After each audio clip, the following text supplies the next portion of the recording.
Good morning to all of you. Welcome to our channel Chemistry with Fun. हम अपनी unit continue कर रहे हैं solution unit number first of class 12th. हमने अपने previous जो लेक्चर में आइडल और नॉन आइडल सॉल्यूशन पढ़ा था.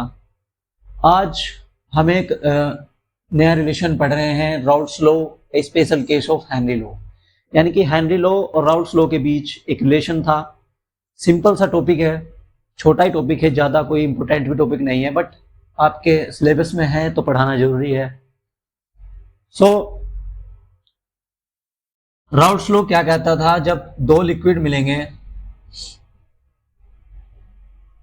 तो प्रेशर क्या होगा? Directly proportional to mole fraction के. पता है सबको? हेनरी लॉ में क्या था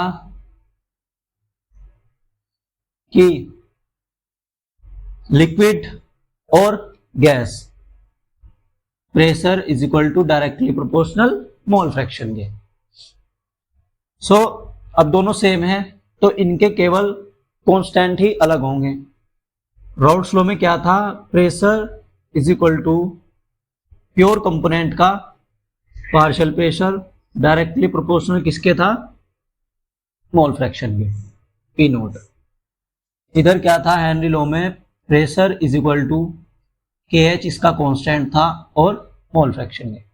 तो जब ये दोनों आपस में इक्वल हैं तो हम इन्हें आपस में जब डिस्ट्रीब्यूट करके इक्वल करेंगे तो ये वैल्यू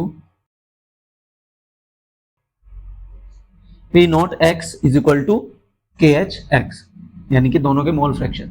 अब मोल फ्रैक्शन तो दोनों सेम है तो आपका P नोट बराबर किसके आ गया? KH. तो ये relation between Henry law and Raoult's law है. तो आई होप यू अंडरस्टैंड. चलते हैं अपने नेक्स्ट टॉपिक पर.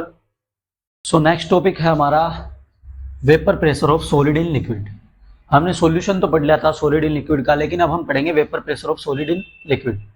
प्रीवियस लेक्चर में हमने वेपर प्रेशर ऑफ लिक्विड का पढ़ा था, नॉन आइडल सॉल्यूशन भी पढ़ लिए थे.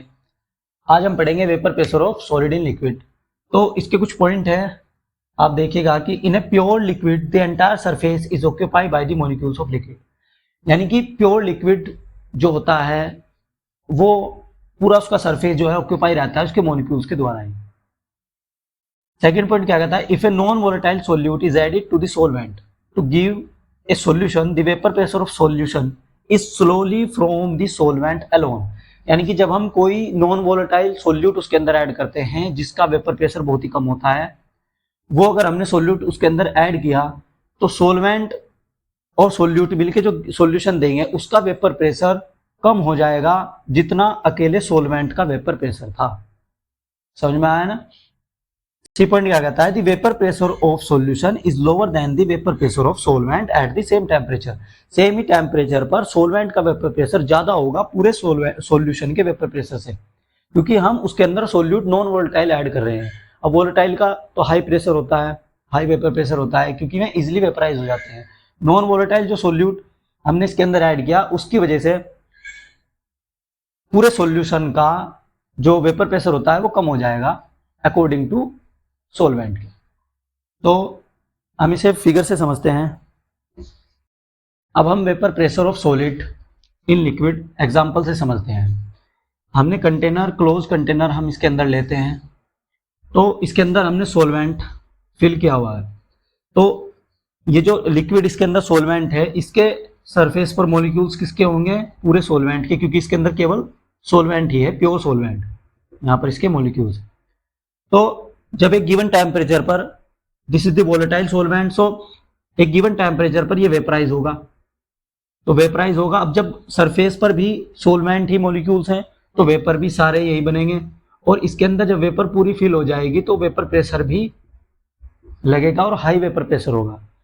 अब जैसे ही हमने इसके अंदर सॉल्यूट ऐड किया, सॉल्यूट जो कि नॉन वोलेटाइल है, तो इसके जो आपका सॉल्यूशन बना इसके सरफेस पर किस किस के मॉलिक्यूल्स होंगे? सॉल्यूट, सॉल्वेंट, सॉल्यूट ऐसे रहेंगे. तो वे क्या करेंगे? सॉल्वेंट के बीच में ऑक्यूपाई हो जाएंगे सॉल्यूट के मॉलिक्यूल्स, और सॉल्यूट हमारा नॉन वोलेटाइल है तो वो वेपराइज नहीं होगा. और वेपराइज केवल किसके होंगे, सोलवेंट के पार्टिकल्स, और उनकी टेंडेंसी कम हो जाएगी क्योंकि सोल्यूट इसके बीच में ऑक्यूपाई हो चुका है, हमारा पूरा सॉल्यूशन ये बन चुका है, इसकी वजह से इसके जो सोलवेंट के जो पार्टिकल्स हैं वो कम वेपराइज होंगे, जिसकी वजह से कम वेपर प्रेशर लगेगा।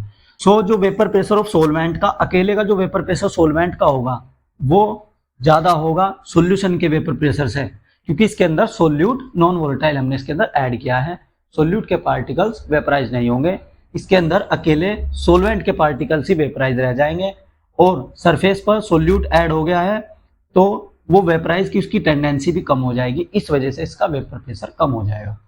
तो आपका सॉल्यूशन का वेपर प्रेशर कम और अकेले सोलवेंट का वेपर प्रेशर ज्यादा हो जाएगा।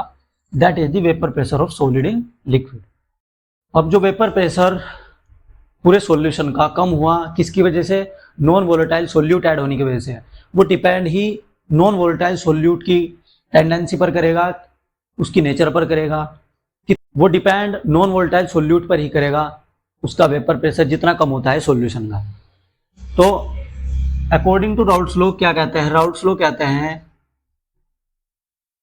लॉ क्या कहता है कि जो प्रेशर होता है वो डायरेक्टली प्रोपोर्शनल किसके, मोल फ्रैक्शन के। तो इस कंडीशन में सोल्यूट तो हमारा नॉन वोलेटाइल है, तो केवल वोलेटाइल के लिए अप्लाई होता है। वोलेटाइल के लिए क्या होगा, P01X1, यानी कि ये केवल किसके लिए, सोलवेंट के, सोलवेंट ही हमारा वोलेटाइल है। तो प्रेशर इज इक्वल टू क्या होगा, पार्शियल प्रेशर आपका P01X1।